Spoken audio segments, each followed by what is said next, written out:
This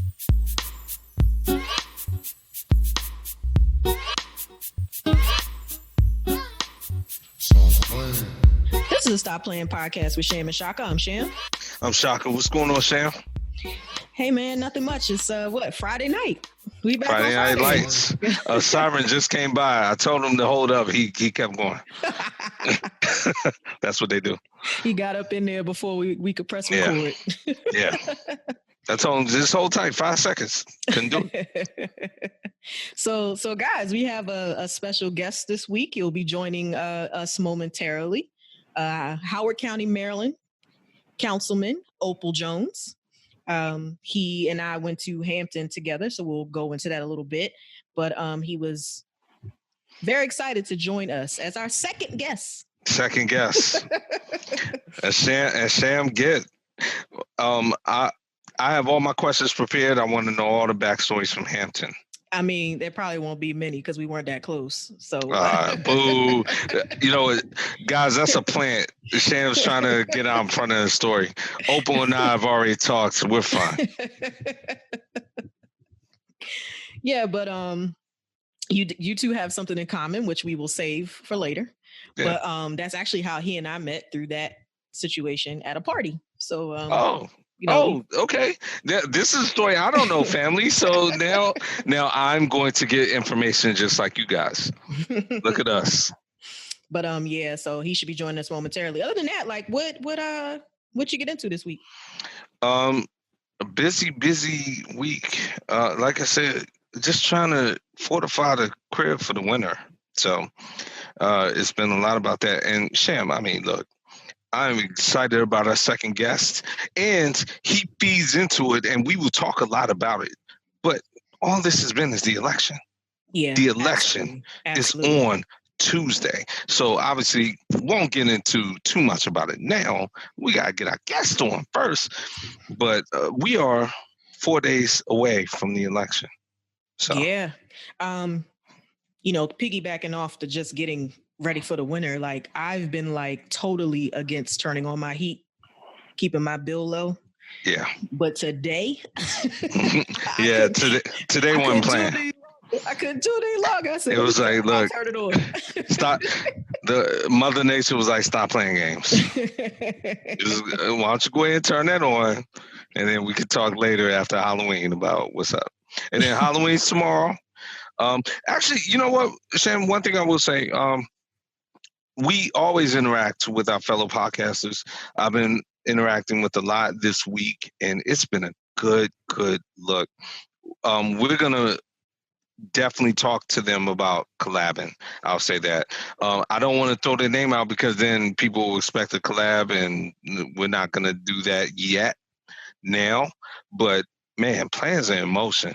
The reason it made me say that is because I've been listening to them talk about Halloween, and they're like in lockstep with us. There's so many podcasts out there, so that's how my week's been.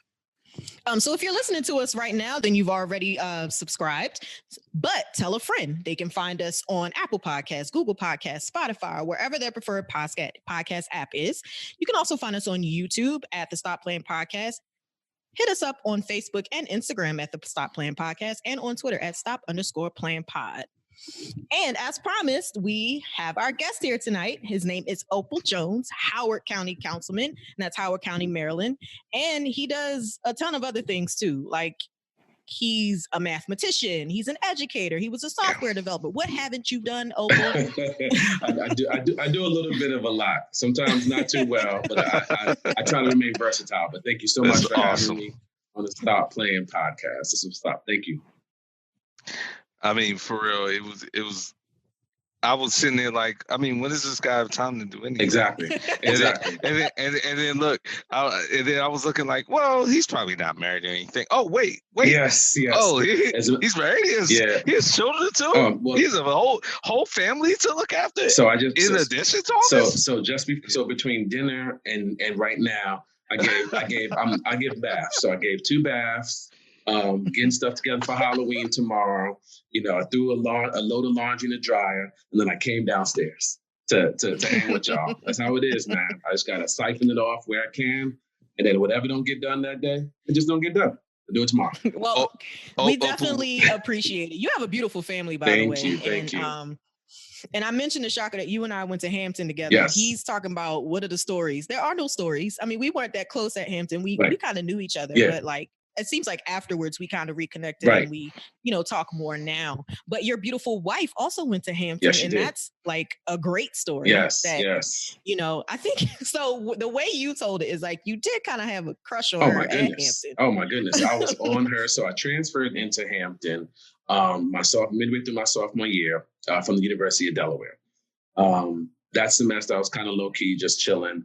And it was somewhere between that semester and my first semester as a junior where I saw her. She was a student leader. She was part of the big student leader organization, which is big on incoming freshmen and making sure everyone know where they are and do wonderful community service throughout the year. And she was one of the leaders. We called them co-facilitators. She was one of the big leaders. The group was about 120 students at the time, and there were only about 10 co-facilitators. And she was one of them. So when I became active with that organization, I saw her doing wonderful things. She was gorgeous. She was always, the light of the party. People spoke so highly of her, but she was a senior, right? And even though I was a junior, I was basically a freshman because nobody knew me, right? So I was just this transfer guy. And I had a few friends that people knew, but it wasn't like, it was just whatever. And so I just kind of saw her from afar. Then I started pledging. So that whole year, boom, that was a wash. Here comes, I finally come above ground. It's April, and she's about to graduate. So it was like, it was just like, all right, cool. That's what's up. So fast forward 13 years, literally 13 years. It's her birthday. I see the notification on Facebook, and I hit her up on the DM tip. I don't think we were saying DM then. It was just, Messenger or whatever. But I had you went to her inbox. Yeah, I just went to her inbox, and I was just like, "Happy birthday!" I don't know. You slid. Yeah, I slid up in that joint. I was like, "I don't know if you ever knew this, but I was on you back in the '90s. So beautiful." And I was just like, "I don't know her. I haven't even talked to her. I think I talked to her once in 13 years." And I'm like, "She could be married. She may have a man. I know I'm stepping out of bounds here, but I just didn't care." You know what I'm saying? And she hit me back. She was just like, "Hey, Opel." So that was so sweet. I thought she was giving me the friend zone. Like, "Oh, that's so sweet. Thank you so much. Take care." I thought that was, but no, she came back, we started talking. We exchanged numbers. She was living in Chicago at the time, and I was in the Maryland, D.C. area.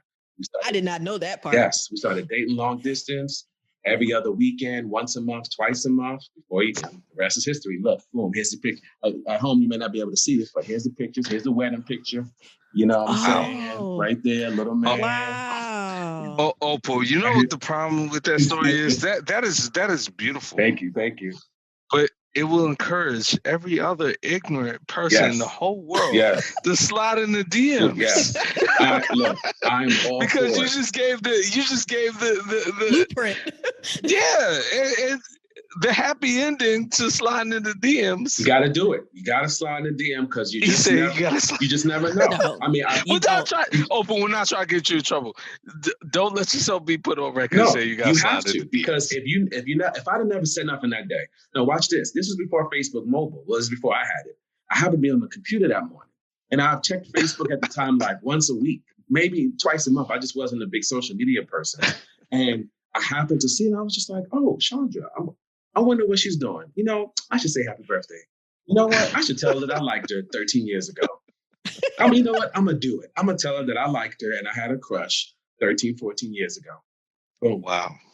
That's dope. It's dope. It's crazy. It's wild. It's a great story. Thank you. We have two beautiful kids. Exactly. We have three beautiful kids, actually, 16, 5, and 2. So it's a blessing. It's a blessing for sure. Awesome. So Opel, I want to ask you, what made you get into politics? Like what was the day or what happened that day when you decided, you know what, I'm going to run for the Howard County Council? So there were several things that led up to that point. When I moved to Howard County in 2012, because I was a big PG County person, I went to high school in Prince George's County. After that, my mom moved to Upper Marlboro, so my brother went to Roosevelt and Douglas High first, then Roosevelt. And all my friends, all my peoples were in PG. There's a lot of Hampton alum, Howard alum, Morehouse, Stoneman alum that are in PG. I'm like, I'm going to move back to PG. PG is it. PG, DC, done, right? Mm-hmm. Well, I moved to Howard County. My oldest was in Howard County, so I moved to Howard County to be close to him, to be in his school district, stay connected with him. And, I started looking around. I'm like, yo, this is dope. 15 minutes from PG, so I could still go see my peoples. 10 minutes from Baltimore. And I started getting active into the local political scene, community service, church, this and that. And I just started meeting some really good people. And actually on the county council, my county council person, who's now the county executive, Dr. Calvin Ball, he was term limited, so he couldn't run again. So so I was on the Human Rights Commission. I got appointed by the county executive at the time. I was on the Central Committee doing some good stuff with the Democratic Party, with my fraternity, the church, NAACP, just kind of dibbling, dabbling in this and that. And I'm looking around like, so who's going to run? Who's going to fill his seat? Because he couldn't run again. And the names I was hearing, it was just like, I really wasn't too impressed. And people weren't stepping up. So, I was like, look, talk to my wife, got the blessing from her. I had to have 2-3 conversations with her before she gave me the go ahead. And I just put my name out there. It was literally, I thought it was going to be a brawl between several contenders because people had been eyeing that seat for years, as I understand. But it wasn't. I got out there early. Wow. I campaigned. My name was out there. I was doing good stuff in the community, and I won. Wow, that's spectacular. So, if we can dive into a little bit about the campaign, what was that process like? I mean, we've all known what it feels like to have people campaigning to you. Mm-hmm. Mm-hmm. So, what was that like to go out into a community, especially one that you're from, and campaign? So at first it was a little intimidating because it's one of the first times. So usually when you have a fraternity event or an alumni event or a church event, you're going there for a purpose. And if you don't know each other, you're there for the same purpose. So you can kind of get to know each other. But I have a funny story. The first door that I knocked on, I got my map, I got my list, I have my literature with me. And I'm like literally about to make my first cold door knock on a stranger's door. And then I'm walking up to the door. I done practiced my script a bunch of times. And I'm like, I can't believe I'm about to do this. This is awesome. It's a good feeling. And the Lord bless me. I'm going to tell you why. The woman opens the door, older woman. She's giving me this look like, who are you and what do you want? But I practiced my spiel for so long that I just flowed with it, right? So I was just like, hello, I put on a smile, tried to put on a charm. Before I could even get out, who I was, I don't know if I said my name. She goes, I don't want nothing, and slammed the door. This God's honest truth. She said, I don't want nothing. My Lord. Get out off my property. I don't want nothing, and slammed the door. And I said to myself, now mind you, I had a list. So I had like 4 more houses on that block and like 20 more houses in this little cul-de-sac, neighborhood area. I said to myself, it can't get much worse than this. Correct. I think that was probably the worst door I would knock on. And it actually was. But I said to myself, I said, just like sliding in the DM, I said, what if I stop now?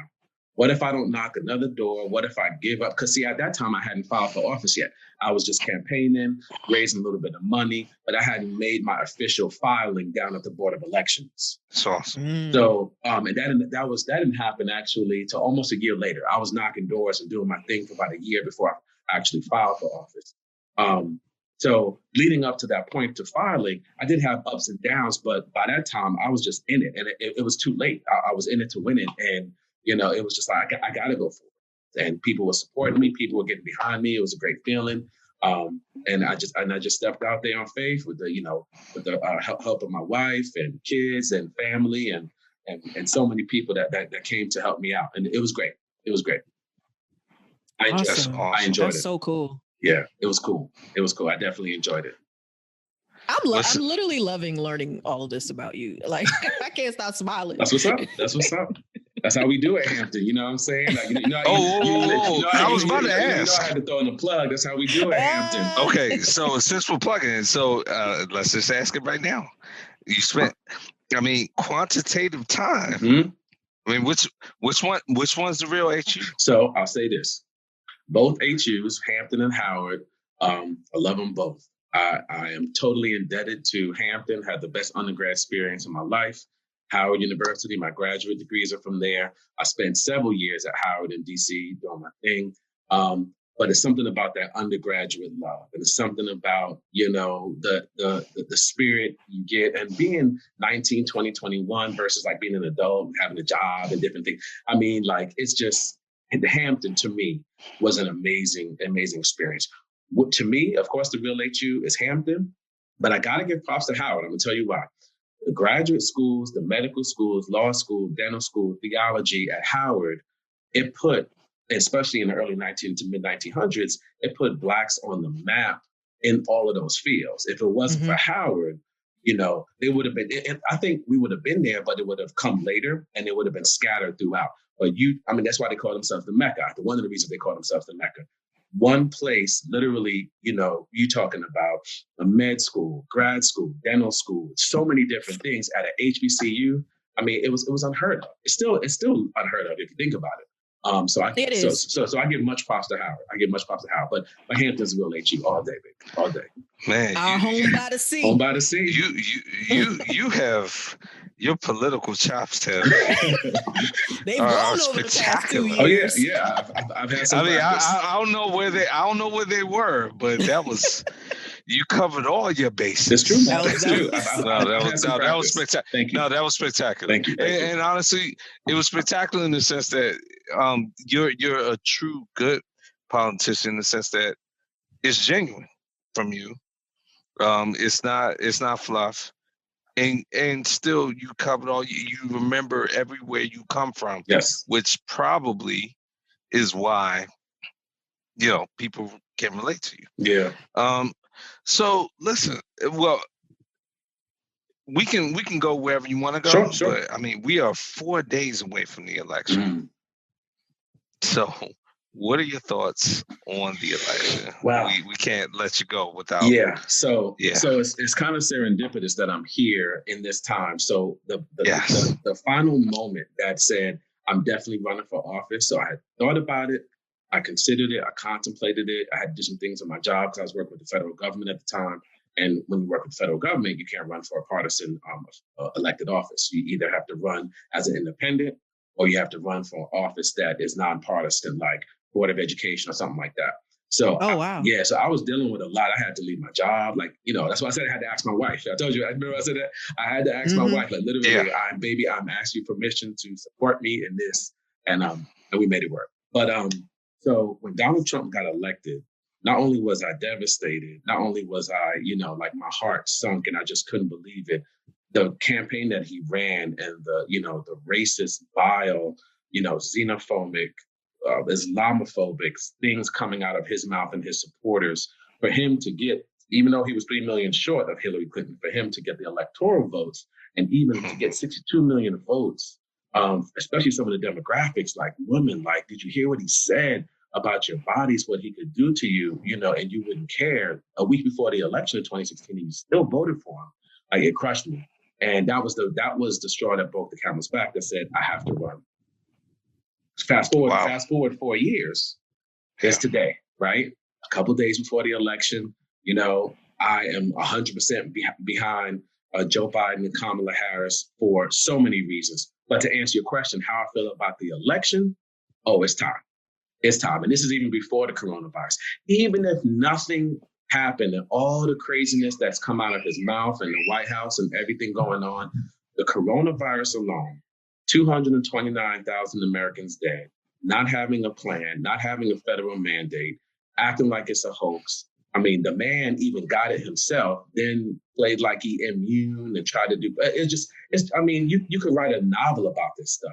Even if just on the coronavirus tip alone, I'm not touching, the parents that were separated from their kids at the border. I'm not touching so many things. I'm not even going to go back to the Central Park 5, he and his dad and the craziness going on in New York.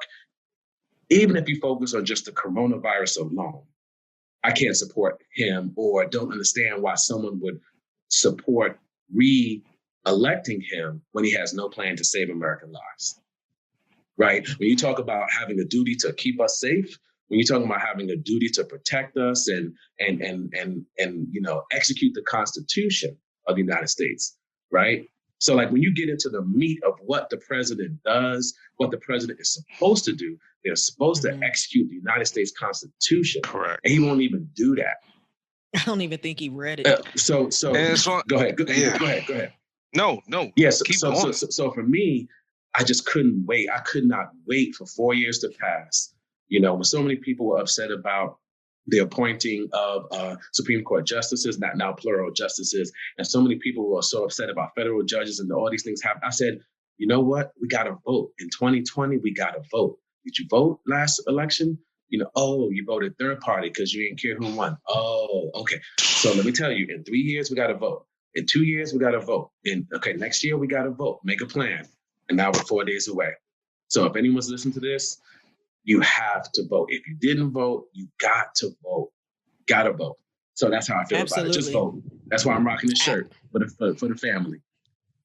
Absolutely. Quick question about that, and about voting, and about, again, election day coming up. What's your thoughts? I mean, you're in Maryland. Maryland is, good governor, relatively good local. You're a good local politician in Maryland. How have you felt that sort of the apparatus of voting and polling has been? Because that's so important now. That's what really is going to decide this election. Mm-hmm. I heard something earlier, real quick. I heard something earlier that, we need to be prepared to not know the results of the presidential election on Tuesday night. So that's fine.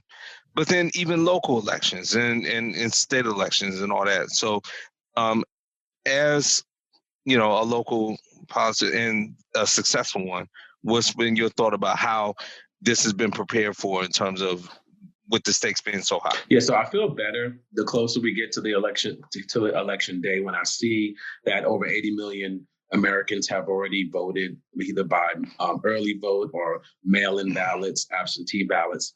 That has superseded any early voting in the history of our country, which is awesome to see. I like that the spirit is high and people didn't let the coronavirus or social distancing or wearing a mask keep them from going to early vote. I mean, we've all seen the pictures of people lined up, standing in line for hours and hours saying, I will cast my vote. So I'm more excited about that. What I'm a little worried about is some of the down ballot candidates, which are very, very important, right? Sheriff, county council person, state, gubernatorial election in Maryland doesn't happen, but, some people are voting for Congress and Senate and things that you may not necessarily go to the polls to vote for. You may check a box, or you may be like, oh, that name looks familiar. I'm worried about that a little bit. It's all because those numbers are always lower the further you go down the ballot, especially for some of those questions like, do you think sports gaming should be used for this? Or do you think the state constitution should be doing that? Some people just skip that just because they either don't know about it. Before I got into politics, I skipped it. I was just like, I don't know what this is. I don't have time. I got to get to work. So I would vote for the president or senator or whatever and just keep it moving. But I had to do my research along the way to get to that place. So I'm a little bit more worried about that because, electing a state's attorney or electing someone who can appoint people in your state is very important. We have little ones, like I said earlier, a 5-year-old and a 2-year-old who the 5-year-old just started kindergarten. We are heavily invested into our local Board of Education race because the Board of Education, they get to make policies. They get to write, policies for the superintendent to follow. People think that the superintendent does everything. No, the Board of Education is the superintendent's boss. Superintendent got to do what the Board of Education say do, and we elect the Board of Education. So it's those little nuances that I had no idea about before that I'm a little bit more worried about. However, I feel more comfortable because I know a lot of Democrats are voting. A lot of Democrats want to get Donald Trump out of office, and hopefully they'll make their way down ballot.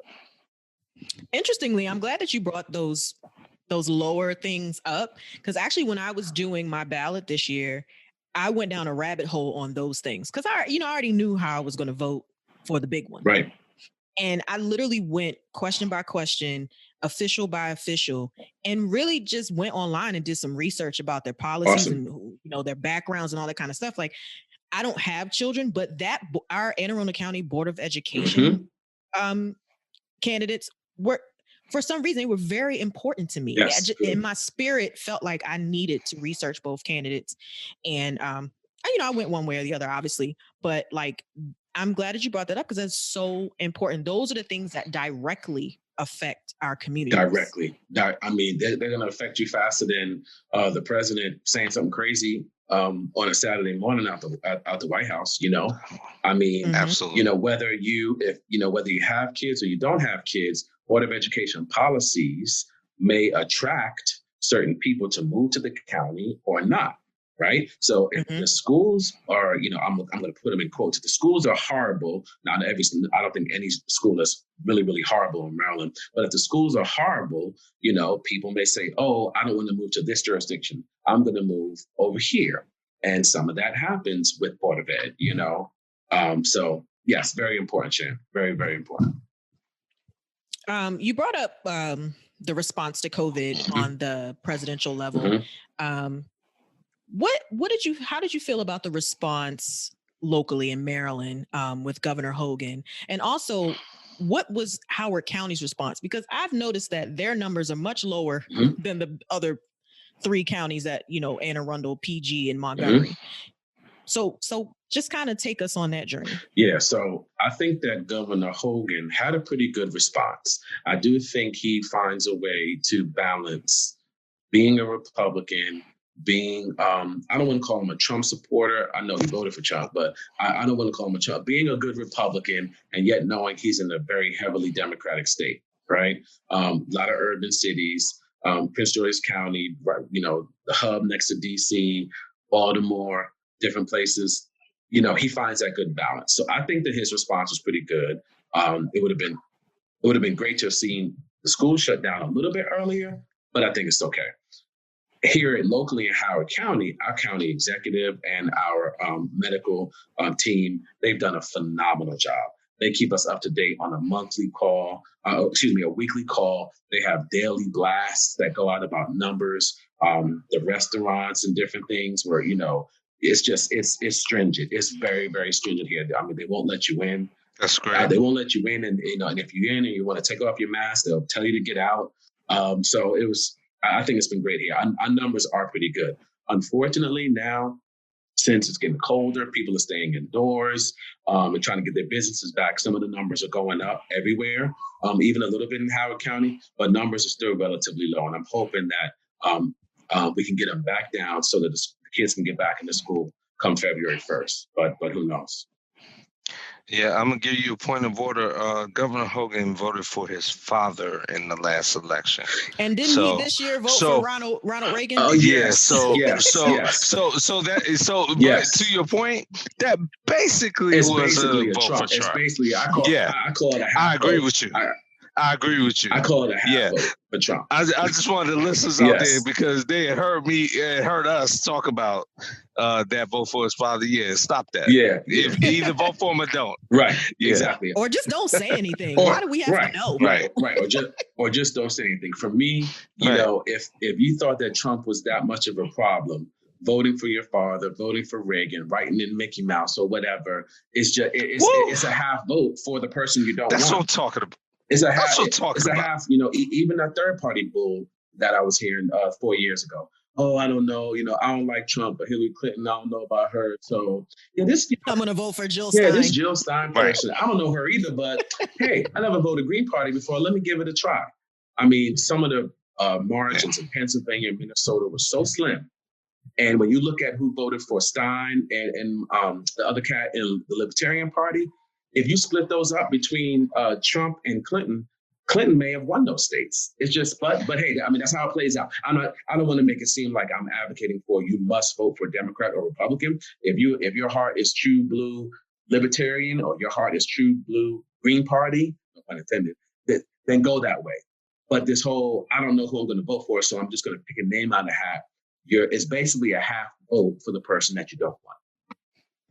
So, Opel, you're going to get either an email or a text from Sham asking you to replace me on the Stop Playing podcast, ignore that and call me first, and we can work it out. I got you, Fred.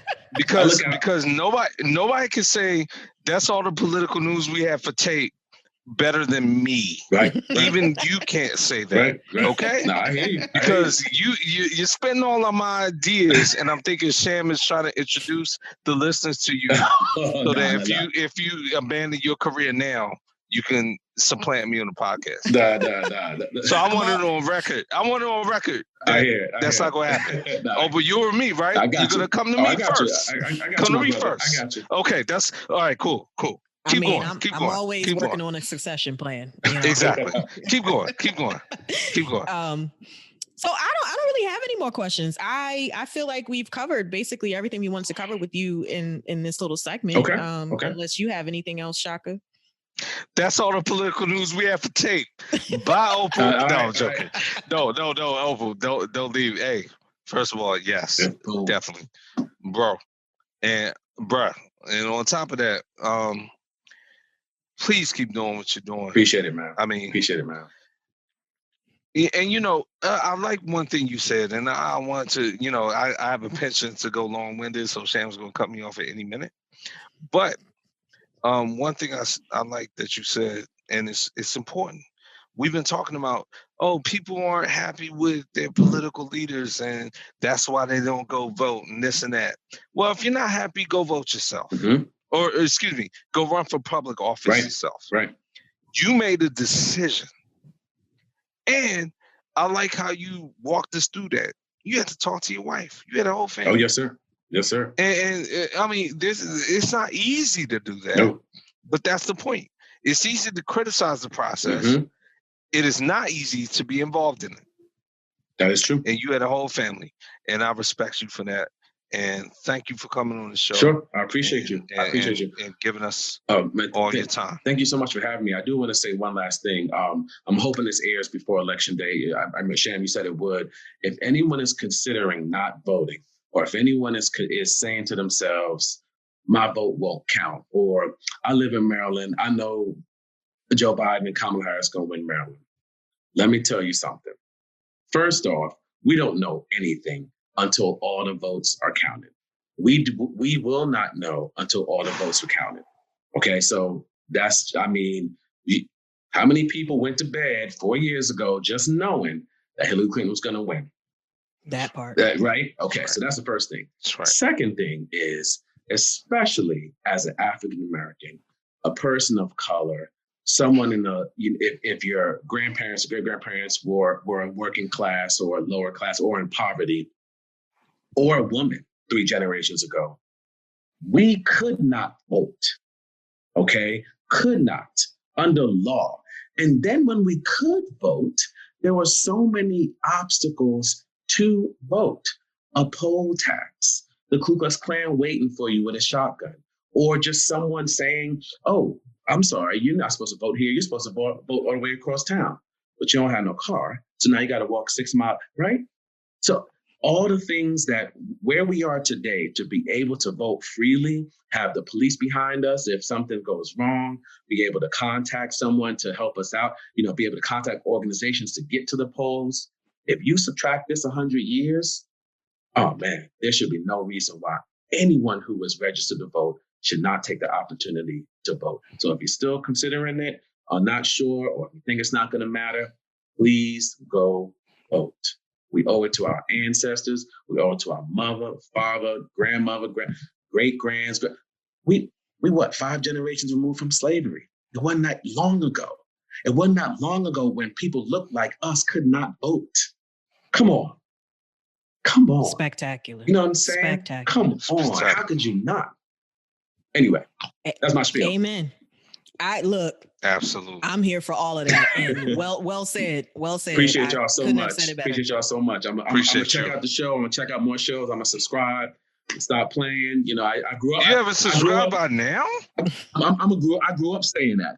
So when I was like, stop playing, I'm like, Sam, just like a politician, just fluffed us the whole time. No, I'm joking. I'm joking. I don't know how they filed on IG. I don't have all that stuff. See, I told you, got social media late. So that's how, I mean, I got social media in 2010. When people were like on Facebook in 2005, I'm like, how you get on Facebook 2005? Now I'm gonna use you as my burner account. You've already subscribed. Okay. No, for real. I'm gonna subscribe. I'm gonna do all that. So I'm looking forward to being a fan and checking out your show. Thank you so much. Thank you so much for taking time to join us tonight. I'm glad I was able to reach in my pocket and phone a friend. Boom. Let me know. All right. Great talking to you. That's Opel Jones, Howard County Councilman, everybody. Appreciate you. Thank you. Thanks, Shan. All right, Shaka. So we got a COVID update. Yeah, and the COVID update is pretty bad. So we have surpassed our infection rate as of this weekend. I believe the count is over 90,000, Shan. So, wow. Listen, we're trending toward. Uncle Tony told us about a month ago that we will, or actually about 2 weeks ago, we will get to over 6 figures a day in the winter. He said that. So we're trending that direction. We're not slowing down. Now, the only thing I'll say about COVID that was,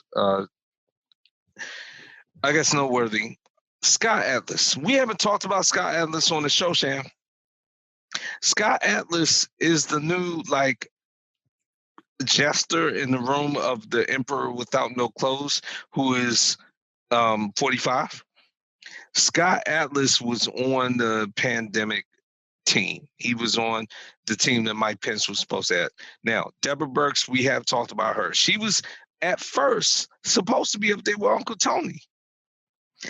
They were kind of the two people up there together, like the voices of reason. Like, all right, this is what we need to do about the pandemic.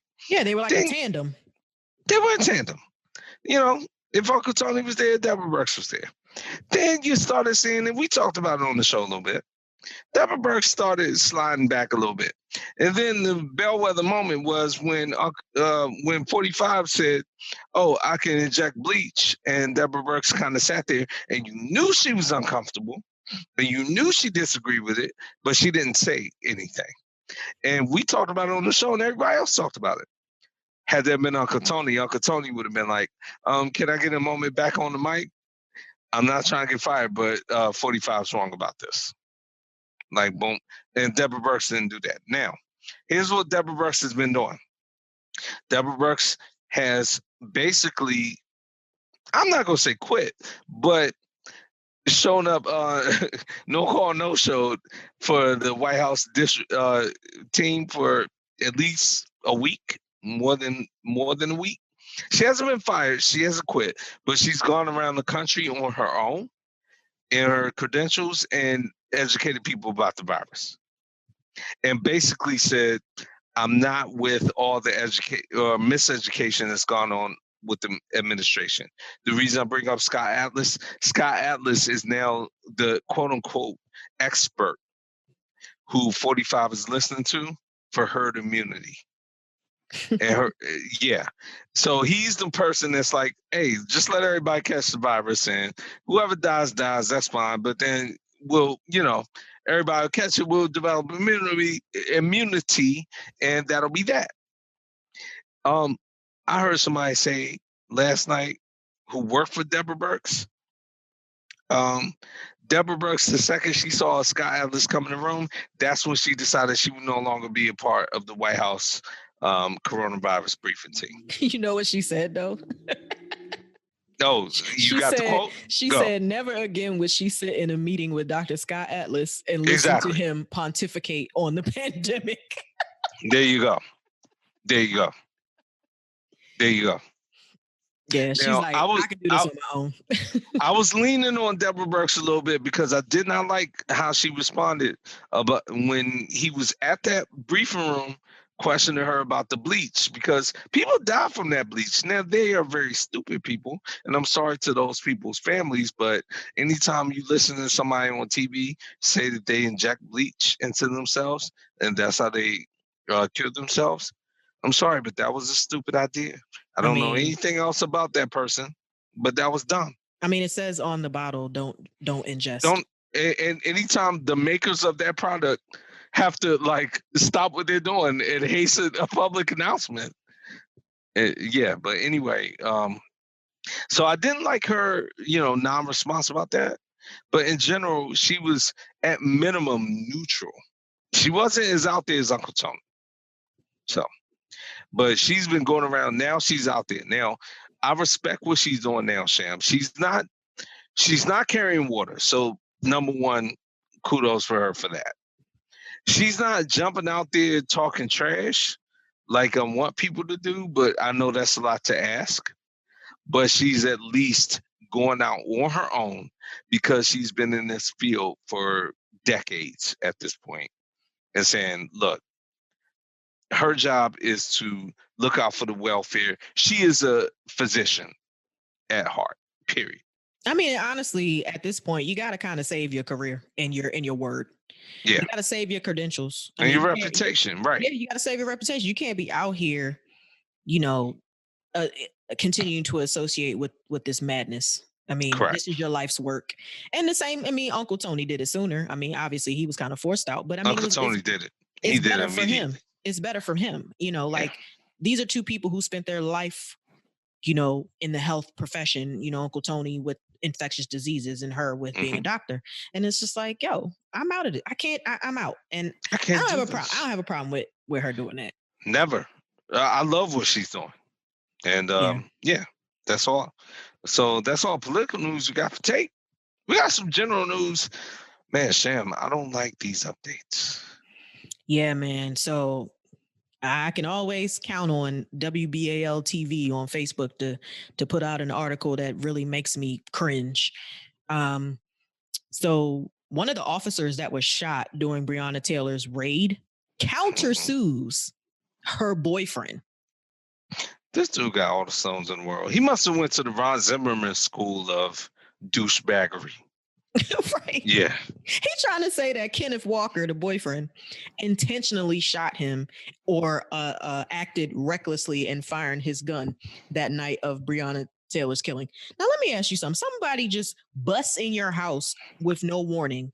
And you had a firearm, of course you would try to protect your home. Like, I don't get how this man who was rightfully trying to protect his home is now being sued by someone who intruded without warning. Like, this is crazy to me. Yeah, and if I'm not mistaken, either he or one of the other officers went on a morning show about a week or two ago and tried to defend it, like, in the media. And when they defended it, they basically were like, if more regulations had been followed, Breonna Taylor would have been shot. Meaning, what we should have done, we didn't double down on our like horrible oppressive police actions enough, because what we should have done, we should have announced ourselves louder and this and that. It's like, dude, no, you're working on awful information. You bust into, a domicile and killed someone, and you really have no contrition about it. None. And now this is born the fruit, or this is the fruit that's born to that, because now you're suing her boyfriend. So what are you suing for? What? I don't understand what this lawsuit is about. Defamation? You did kill his girlfriend. So, yeah. It's like just throwing salt on a wound. Like, look, move on. You've already taken this man's girlfriend away. Like, you skated and skated. Right. And you didn't get charged with anything. Right. It's the Ron Zimmerman school. Oh, God. Like, how dare I be charged for killing Black people for no reason? Right. I want money for that. It's fucking ridiculous. 2020. That's the year I guess we're in. But anyway. Yeah, so he did that. We did have to at least acknowledge that, because that just happened, Sham. Like yesterday. Actually, no, today. Today. Yeah, today. No, I believe it was today. Yeah, October the 30th, 2020. Yep. That's where we're at. That's now, staying in Florida. Oh, no, not in Florida. That was in Kentucky. But going back to Florida where stuff like this happened. I mentioned Ron Zimmerman 1,000 times. Sham, you take it away. Man, Florida is the gift that keeps on giving. We always say this. Always. So, God, yesterday in Florida, a man was mauled by a black leopard in a zoo. This is in South Florida. So he paid $150 for a quote unquote full contact experience with a black leopard, which allowed him to play with it, rub its belly, and take pictures. I don't know what's worse. The fact that Florida is actually selling this or someone is dumb enough to buy it. What's worse? So I don't know the answer to that question. When you get the money from the gentleman, so it's probably ignorant people working for this. And they're like, all right, so you want the full contact experience? Yes, I want the full contact experience. Okay, so what you're saying is you want to be in the cage room, like with, I guess, safety very far away? Yeah, no. I want the full, he probably was kirking on them and stuff. Like, yeah, I want the full contact experience. I want to be in there with the black leopard, me and him or her. Okay. That's the easiest money they ever made, Sam. He probably paid extra money to do that. And they probably were sitting there like, okay, well, is this a trick? Okay, yeah, no. So basically, you just want us to let us in the cave, let you in the cave. Jesus, all right, no problem. No problem. It's ridiculous.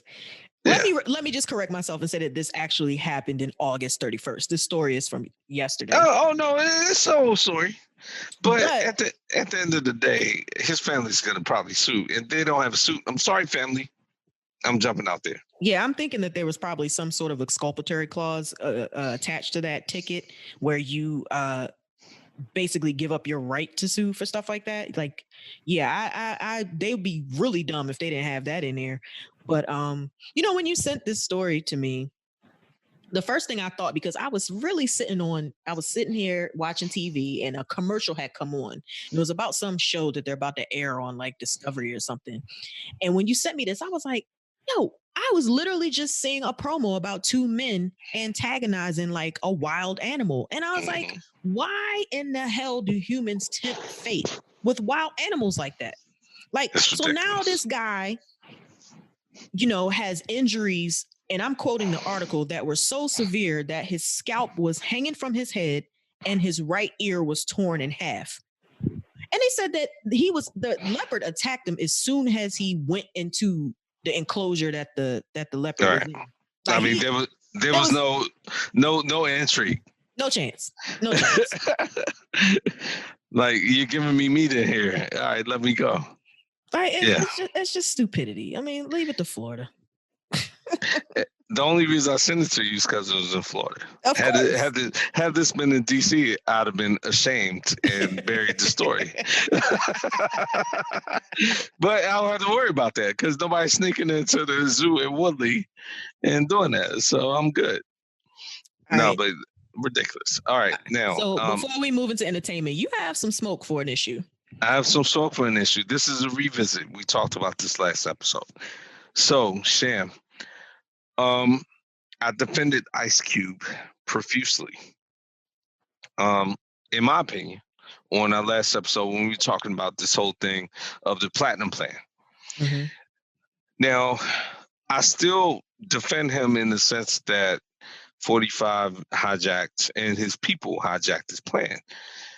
But some new information has come out on this, and Ice Cube is not looking good on this, and I feel slightly vindicated. Ice Cube went on a show. So Fox Soul's Cocktails with Queens. Have you heard of that show? I just heard of it this week because I caught a clip of it on Facebook. I didn't know it existed. Okay. So I'm in on that tip because, yeah, that's where he went on and showed his old ass. I'm ready. Okay, we'll go. All right. So, Sham, you know, I am going back to a story we had last week, and I defended Ice Cube profusely. And I still stand by my defense of the fact that 45's people hijacked his idea, and he shouldn't have been called a sellout for that. However, new information has come out about that I'm not a fan of, and actually I feel like has vindicated me a little bit as it pertains to my views about what Ice Cube is doing. So Ice Cube went on Fox Soul's Cocktails with Queens. Sam, have you heard of this show? Actually, I never heard of that show until this week. A clip of it came up in my Facebook feed, and I watched a little bit of it. I noticed that Claudia Jordan was one of the hosts, and then I saw Vivica Fox, Lisa Ray, and Selena Johnson, and I was like, "Oh, okay, I like 3 out of 4 of them. Let's see what's happening." I like the calculation there. So independent. So I'm assuming you didn't see the Ice Cube episode.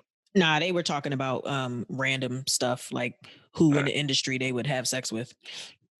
So what was your impression in general, independent of the subject matter of their show?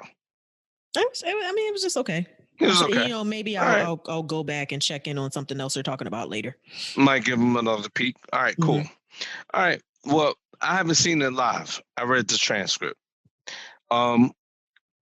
Basically, they got him on the show, and they exposed, kudos to their production team, that after all the stuff he was talking about with the contract with Black American, this and that Kamala Harris had reached out to him to try to have a Zoom call and try to, advance some initiatives for Black people, whatever you want to call it, with several other entertainers, and Ice Cube blew it off. They brought it up. Ice Cube then got an attitude with them for bringing it up. And they also brought up the fact that in his contract with Black America, Sham, which, we didn't talk about last week, but it should be talked about, there was nothing in there about the protection of Black women or specifically what's going on with Black women. Now, he's talking about Black people, but really he's talking a lot about Black men. Mm-hmm. So they brought it to the forefront that Black women specifically were not addressed. So there was a lot in this that was to be consumed. The reason I brought it up is because, first and foremost, they brought up the fact that Kamala Harris called Ice Cube and he blew it off. This is where I'm going back to last week. If you're going to make a contract with Black America, you have to take that call. Kamala Harris is about to be the vice president of the United States, hopefully. And even potentially, you have to take that call and you have to get on that Zoom call. His excuse was, well, we've seen this before and I don't have time for that because it wastes our time. There were other celebrities on there and I'm not going to get to talk. No, that's not acceptable. It's not acceptable. Apparently, he also said that there was another call that was supposed to be set up with just her and him, and the call never happened. And then it was brought to him that there was going to be another call with like 12 other entertainers, and it was going to be like a group Zoom, and he didn't want to do the group Zoom. He wanted to have a one-on-one Zoom. Granted, you probably should take the call anyway and then try to do the one-on-one later. Yeah. But I do understand wanting to have specific needs met or conversation with someone without other people interjecting. That's just a small part of me agreeing with him. But on the other foot, when approached about the things in the contract that weren't specific to Black women, he had a really snarky response to them about that. Sam, what was it? The quote was, "I'll write up the Black woman's part of the contract for you. How many words do y'all want it to be?" Yikes. Sir. Really, sir? Come on, man. You can't say that. You can't. Look, man, I stand by everything I said in the last episode. Coming out with ideas is fine. But, what's your problem, man? And the only reason I feel like he even went that hard was because he was mad because there was a bunch of Black women questioning him legitimately about something he did wrong. Yeah, he was definitely being defensive, but exactly. You can't do that. You just can't. Yeah. And he thought it was a gangster response. It's like, all right, well, but you're being disrespectful, Slim. And on top of, and Ice Cube, yeah, if Kamala Harris had promised you 1 time, 5 times, 10 times for a car. You can't come out here with credibility and blow off her car because you're out here being a social justice warrior. You show up to that car if everything you're saying you're trying to be in defending yourself about this 45 situation. So that's my smoke. And, Ice Cube been putting in work for the culture since I can formulate words. But the point being, you don't get a pass for doing whatever you want. That being said, all those people who call them a sellout are still stupid. But Ice Cube, you cannot do that. And you totally cannot disrespect Black women just because they're questioning you on what I just talked about. That's my smoke. That's my smoke. That's your smoke. I mean, has the smoke gone up? Has it gone up the chimney? Something else went up the chimney, though. Wow. So now, Ice Cube, just like your other fellow rappers, let's talk about Kanye and Lil Wayne.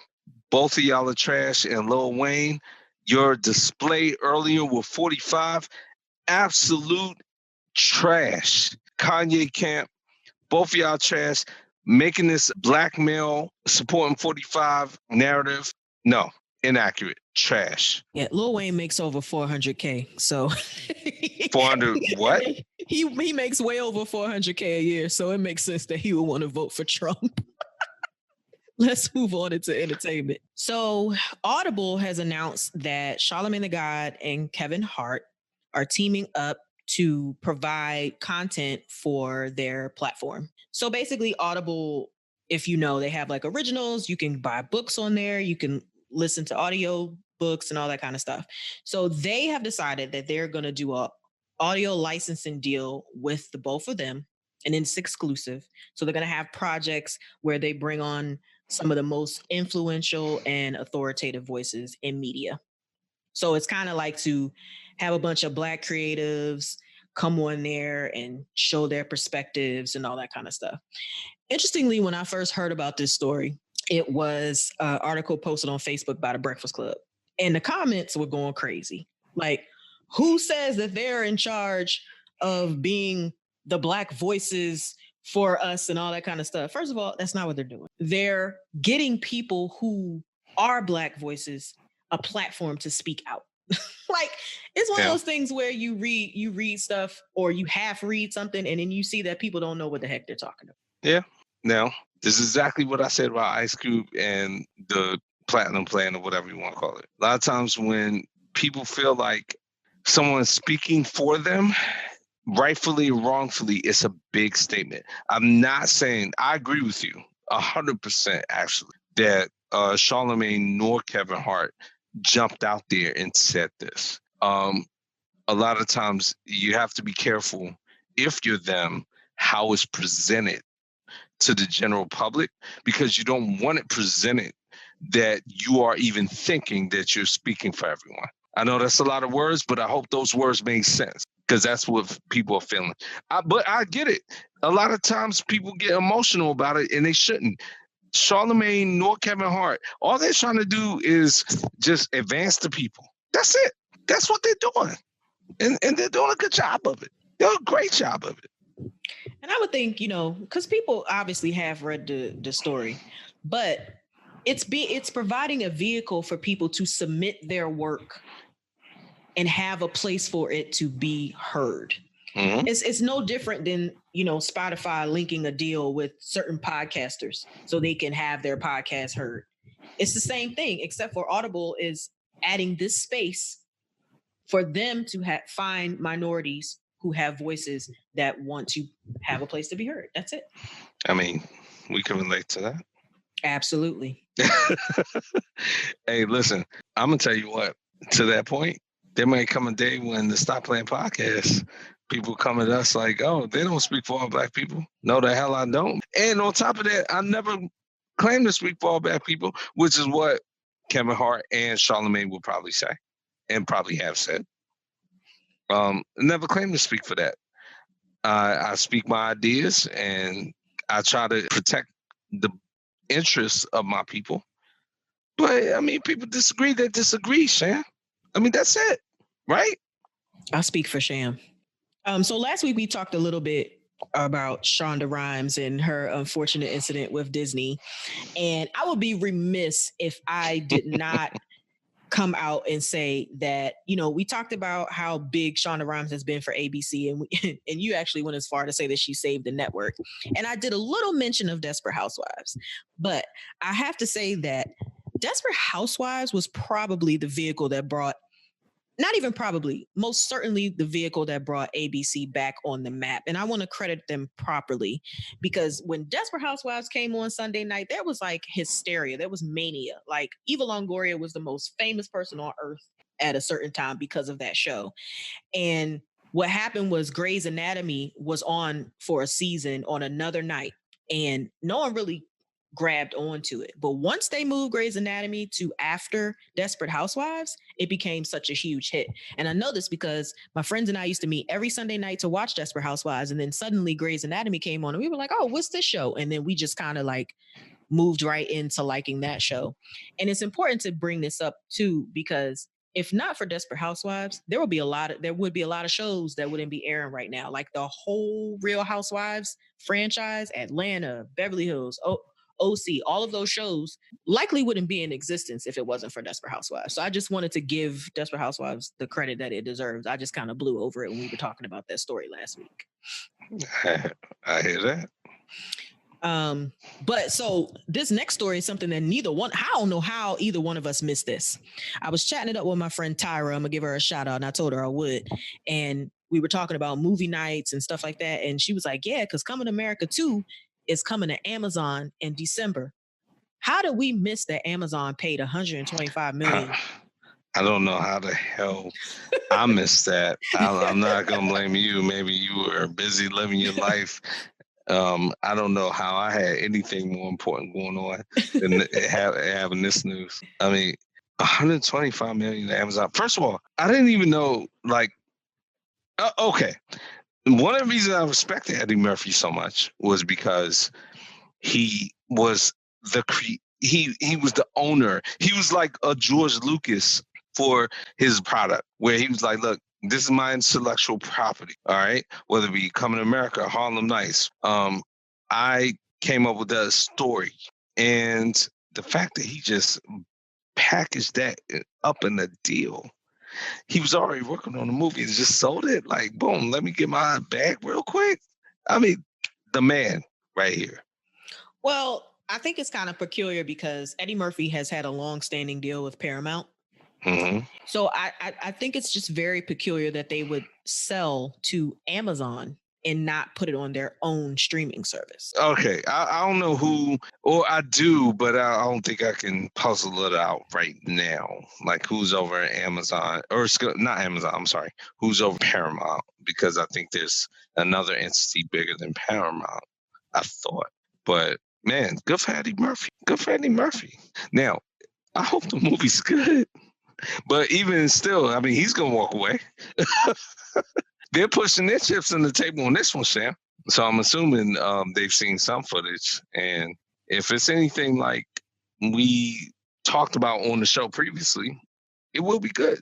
I'm looking forward to it. What are you doing on December 18th? Sham will be watching Coming to America 2. I mean, the week before Christmas, during the pandemic. Yeah, nah. It should be very good. I'm very excited. Very excited. And good for Eddie Murphy, man. We talked about it on the cusp of it.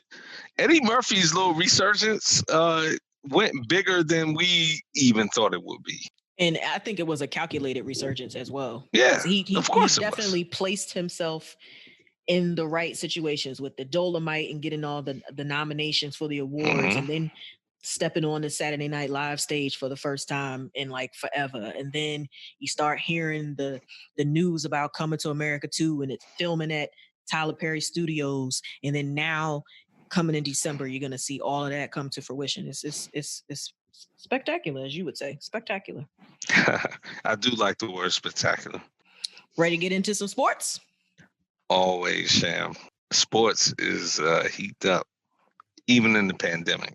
Let's go. All right, so Trevor Lawrence. So, Sham, we both talked about a letter that, or I guess whatever, op-ed, whatever you want to call it, that Trevor Lawrence wrote on the heels of the college football season about playing in the season or not. And what's the news about Trevor Lawrence? Got COVID. Got COVID. So he wrote this big, beautiful piece. And even I said, I disagree with it, but very measured, young man. Yeah, you know what? Here are the cold hard facts. You have COVID and you can't play. And you only have COVID, let's keep it a buck, because you were playing college football. And you're playing college football because all the universities need money. Now, that's not what you were putting in your little essay, but that's what it boiled down to. And so, honestly, Trevor Lawrence, like, you made a nice argument about why you should play college football, but at the end of the day, it all comes down to money, and that's why you have COVID. That's my thought. Shan? I mean, yeah. I mean, but he's also young too. I think part of what he said in his original, outcry about colleges being closed was like, some of them actually need football as a way to kind of cope through things. I mean, I'm paraphrasing and things like that. But like some of them need the structure of football, the structure of having to, be someplace at a certain time and to, not spend time going out into places that they could eventually catch COVID. So in his mind, if I'm not in school playing football, I'm left to my own devices and I could just go out and do whatever because I have this yearning to be around people. He felt like being with the team, he would be less likely to get it. But here we are. Here we are. Like I said, he was thoughtful. It was not like he was just one of those like, I'm not going to wear a mask and that's that. No, he wasn't like that. And I hate to see that he hasn't hopefully recover. He says he has mild symptoms and just following the protocols and wishes he was out there, but whatever. Mm-hmm. So let's talk about the NFL. Week 8, Sam. I'm sorry, I gotta start with the Birds. What's up with the Birds? We on a little winning streak. Look at y'all. One game. Try to be respectable. Climb out of the dumpster. We're on a 1-game winning streak right now. I mean, y'all are the titular leaders of the NFCs. Yeah, yes. So, what does the path forward bring? Who y'all got? The Dallas Cowboys on Sunday night. They insist. Stop playing podcast, family. I know you all are frustrated with this. They insist on keeping the NFC East on national television. It is a disgrace. Eagles Cowboys will always be on Sunday night at 8:30 every year. It's just the way it's been. So, can we get a prediction? I predict that we'll win. Okay. They're Eagles down trash. To third string. Eagles trash for Cowboys bigger dumpster? I mean, yeah, they're trash. We're all trash, but even in a division of trash, somebody has to rise to the pile of it. Yeah. I mean, the Washington football team would take issue with who's going to rise to the top. They have 2 division wins out here. They ain't got no tie though. You rank team by losses, don't you? Ain't that how it goes? Who has the least losses? Look, y'all at the top. Y'all are 2-4-1. They're 2-5. So get out y'all face, huh? Right. We got less losses. That's how it goes. Yikes! I mean, man, rolling around in feces and throwing it at each other, in my opinion. All right. One note about Desean Jackson, he was officially placed on the IR yesterday, so that's kind of sad. Yeah. But hey, it is what it is at this point.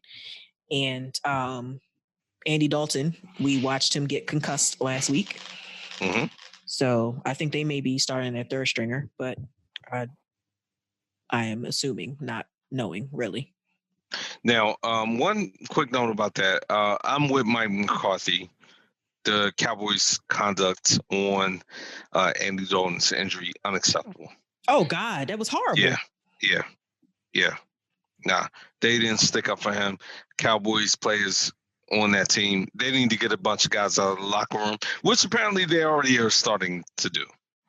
So, you got to stick up for your QB after he gets treated like that. But during the Washington football team and Cowboys games, I've never been so silent about a team that I wasn't involved in because I didn't believe what was happening. I mean, the Washington football team really like pummeled the Cowboys. Yeah, it was terrible. It was horrible. And, another one of our friends was there, and he is a Washington football team fan. And even he was like, I can't believe what we're doing. Yeah. Yeah, so rocked. So Jerry Jones made some moves this week. Ezekiel Elliott. I mean, I've been listening to our former shows. I said he had a fumbling problem. That man doubled down and said, wait, hold my beer. I'll show you a fumbling problem. Awful. Fumbled 2 times in the first quarter and a half? Yeah, had to get pulled out. It was pretty bad. Pretty bad. And so that's that division in a nutshell. It's a mess. Y'all are playing. The Washington football team is on a bye, so they're riding high. The Giants are playing the Bucks on primetime. They're putting all the NFC East teams on primetime that are playing this week. It's a disgrace. Tom Brady and the Bucks are going to smash them after smashing my Raiders. So I'll just get this out the way right now. Our defense cannot stop anyone, period. That's it. I want Paul Gunther fired. I've been wanting him fired for the last, since we started this podcast. But whatever. Around the league, notable, Sham. Let's go. Falcons and Panthers played last night, Thursday, so they started week 8. Falcons actually got the second win. Look at Raheem Morris out here trying to win some games. Yeah. Put some shame on me for shaming the black coaches. Probably should have won last week against the Lions, but the Falcons were being the Falcons and let that game go straight out their fingers. I don't blame Todd Gurley. Do you, Sham? You know how I feel about that. I took them fantasy points. I mean, right. But the point being, Todd Gurley shouldn't feel guilty about not scoring. Defense got to stop somebody. I mean, yeah, but he did. His press conference, he kind of mulled over it, and he seemed very, upset at himself. But then at the end of it, he was like, yeah, I should have scored. Right. I mean, defense got to stop somebody. I mean, what are we talking about? Look, a couple of notables. San Francisco completely destroyed New England, and Cam got benched. Yeah. So I called New England for that last week. Cam is... that situation up there is not looking good. Maybe San Francisco's getting back on track. We don't know, but I don't know. Well, they play the Seahawks this week, so they better get back on track very soon. Now, Seahawks took a loss, though. Arizona. Yeah, that was tough. That was a really good game. It was we knew it would be. Arizona is surpassing expectations again. Oh, absolutely. So, nothing else to say about that.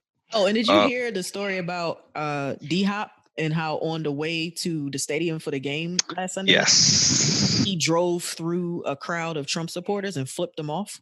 I did hear that, and that's awesome. Quick visit through week 8. So we got Titans-Bengals. Titans should take that. Bengals.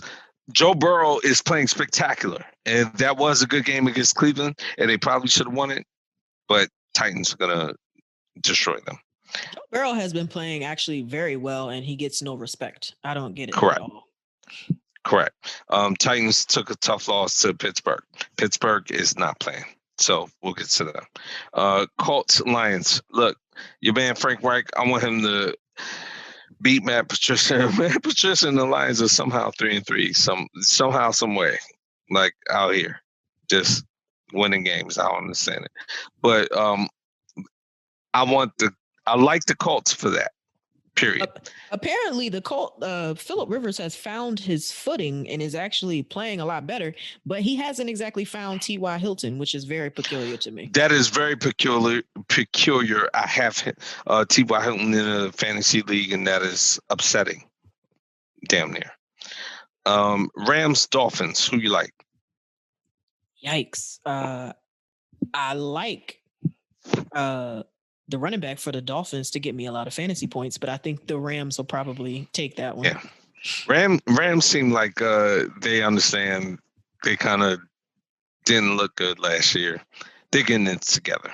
So Raiders, Browns. Let's skip that for now. Saints, Bears. I like that. You know, I think the Bears. I do. Now, your former OC, Matt Nagy, has been taking a pounding up there. Even though the Bears have a good record, their game against the Rams on Monday night was not a good game. I mean, the Rams have a really good defense, though. Yes, they do. Come on. The Saints don't. So I think we can get a good, I mean, after taking a pounding, like you said this week, I think this game will show us a little more of what they could do. What about the QB situation? Foles still good? Yeah. I don't see Mitch Trubisky getting a spot. Oh, no, he's not coming back. He's not coming. It's always Matt Nagy, so that's how Mitch Trubisky will never hold that clipboard again unless Nick Foles gets like paralyzed. I think they would call me first. All right. All right. Buccaneers, Giants, Bucks. We already got that. Exactly. Patriots play the Bills, though. So is this the week that the Patriots bounce back, or the Bills just gonna roll over? I think they bounce back. This is in Buffalo, so I think if you're Buffalo, what you're thinking is, hey, this is our chance right now. Kind of like I said about Miami a couple of years ago. If we're gonna take this division from the Patriots, given all the circumstances, this is it. I think the Patriots will beat them in a close game. The Bills did not show me a lot. They did not make me feel good about the game against the Jets. I thought that they would throttle them, and they did not. They did not. Correct. But what are your thoughts? I wholeheartedly agree with you. I think that the Chiefs play the Jets this week, and they will throttle them. Mm-hmm. Yeah. So I think the Bills kind of look. They have a prime opportunity. They need to seize it. But I don't know if they will. Chargers, Broncos. Trash bowl. I'll go ahead and take the Chargers on that. I hate what they did to Tyrod Taylor, but Justin Herbert is playing well. He's playing better than Drew Lock and anything the Broncos got to do. So there you go. And Steelers, Ravens. I was gonna say, let's move on to some games of good games. Good games. Intrigue. So you brought them up. Steelers, Ravens. Who you got? God, I want to take the Ravens. I feel like it's time for the Steelers to get that loss.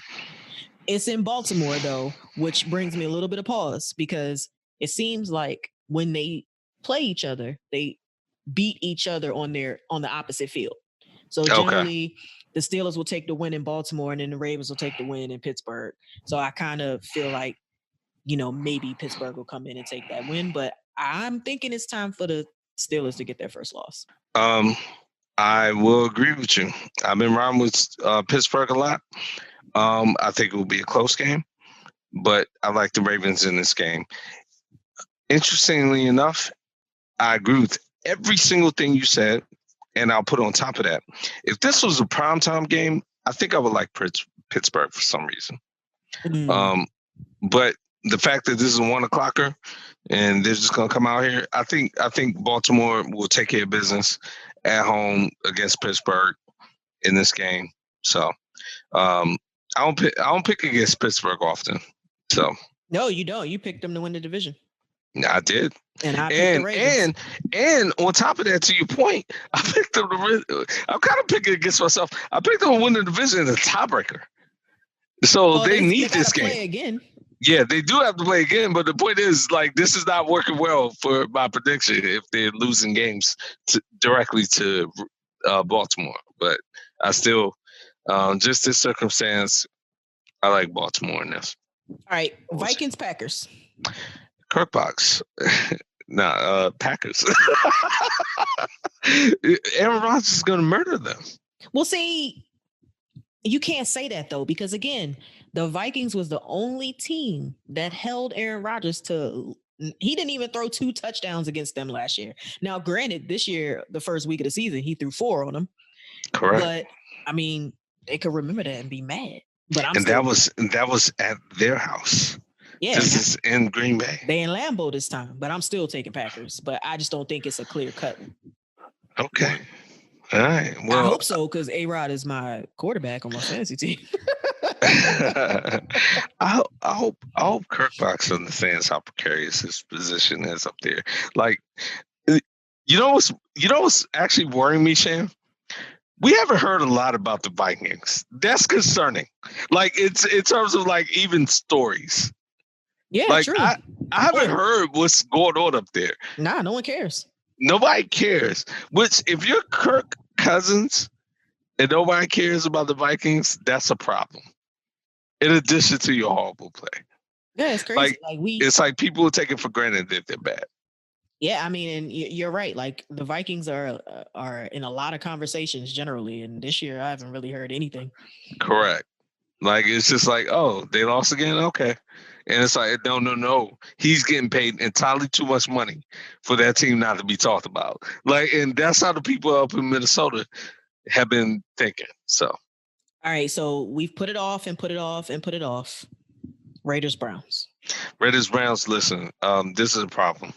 Guys, my first Kirk out on this very podcast involved a member of the Browns, Tyrod Taylor, and the Raiders. Then the next year, we beat the Browns in a complete shootout that was against 2 horrible teams. So I'm going to just keep it like this. The Browns are not that good. I kind of stuck up for Baker Mayfield last week. He's fine, but I mean, our defense is terrible. We need to make sure that we at least keep them under control. We cannot lose this game, Sham. The games we lost this season are to the Bills, the Patriots, and the Bucks. We have beaten Kansas City, Carolina, and the Saints. So 3 good losses, 3 bad losses. I feel like we're better than the Cleveland Browns. I feel like we're better than them when we wake up in the morning. Even though our defense is terrible, we cannot let Baker Mayfield, who I've disrespected since I've been on this show, run all over us. If we do lose this, Kirk Box City next week. That's my take. The Browns are without OBJ, Odell Beckham Jr. He is out for the season with the ACL injury. Significant. So that is very significant. So you don't have that battle to face. But yeah, I think it should be a good game. I think as you suggest, y'all just gonna have to outscore them. Yeah, our defense can't stop anybody. Yeah. It's a shame. We need to fire Paul Gunther, our defensive coordinator, like tomorrow. I was told that we had defensive changes coming after Tom Brady, 43-year-old self, scored 45 points on us, including a run-in, Sham. But no changes came. So, and I have to say that was the first Raiders game that I've actually watched this season that they were at home. That stadium is very nice. It's beautiful. Oh, spectacular! The Death Star. Sham, here's my dream. We do an episode from there. That is dreaming. Yes. Yeah. I want to do an episode from there. I'll definitely go to the link. I will. I have a special love for the Philly fans. You know why? Because the Philly fans and the Raiders fans for a long time were kind of considered in the same ilk. Like, don't go to the stadium on just some stupid stuff. Like, you will get murked out here.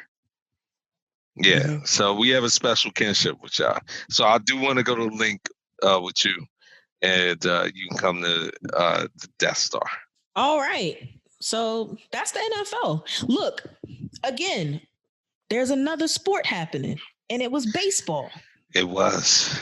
And the Dodgers are the World Series champions. And I'm happy about this. I didn't realize that they hadn't won since like 87 or 88. Yeah. Yeah, it's been a while. And I'm happy for them. I'm happy for the manager. I'm happy for Clayton Kershaw. Dude, when I saw that they won, I said, thank God, Clayton Kershaw. I mean, we've talked about him on the show and how he has a deplorable postseason record. And actually Correct. this year, I think his postseason record was great. Yeah. He's been performing very well. And I think he was 2-0 in the World Series or something like that. Yep. So congrats to him. Yep. Now he can get that monkey off of his back. Yeah, and the Dodgers, they've been knocking on the door. I mean, if the Astros didn't cheat, they probably would have beaten the Astros the year before we won. So we being the Nationals. But yeah, awesome. So, did you see the meme that I sent you where this person decided to jump out there and say that the Dodgers and the Lakers, since they both won this year, they were the only city since 1987 to have baseball and basketball champions. And I quickly and I saw your response. Go ahead and let the family know. I quickly said, "Hold up, that's not true." Last year, Washington had basketball and baseball. I'm like, dude, your misogyny is showing because the Washington Mystics was the WNBA champion last year alongside the World Series champions. So don't do that, sir. Don't do that. I'm not even going to bring his name up, but you know who you are. Don't do that. There it is. Yeah, I saw it. And, a lot of people were perplexed. And I was like, I know what she means. Yeah. Absolutely. That's awesome. Quick baseball note. You see White Sox hired Tony La Russa. He is 76. Like literally my face. Like he's still alive. But yeah. Wow. Yeah. Hey, if you know the game, you know the game. Oh, Tony. Early candidate for the episode title at the end. Nah, I'm joking. If you know the game, you know the game. Nah. That's like third on the list. We had so much big stuff this episode. Sham, I love this episode. It was awesome. I want to thank Opel Jones for hanging out with us today and providing his insight on the upcoming election on Tuesday, and definitely listen to him because you need to go out and vote. So I want to thank you guys also for listening to this episode. As usual, you can find us on any podcast platform there is, specifically Apple Podcasts, Google Podcasts, Spotify, or wherever you prefer to listen to your podcast. Remember, if you're listening on Apple Podcasts, please leave a rating and a review. Also, you can catch us on Facebook and Instagram at the Stop Playing Podcast, and you can chop it up with us on Twitter at stop_playing_pod. You can email us at info@stopplayingpodcast. And guess what? We're live. We're live. Our website is finally there for all of you to see. So please go to www.stopplayingpodcast.com and you'll get all the updates from us there as well.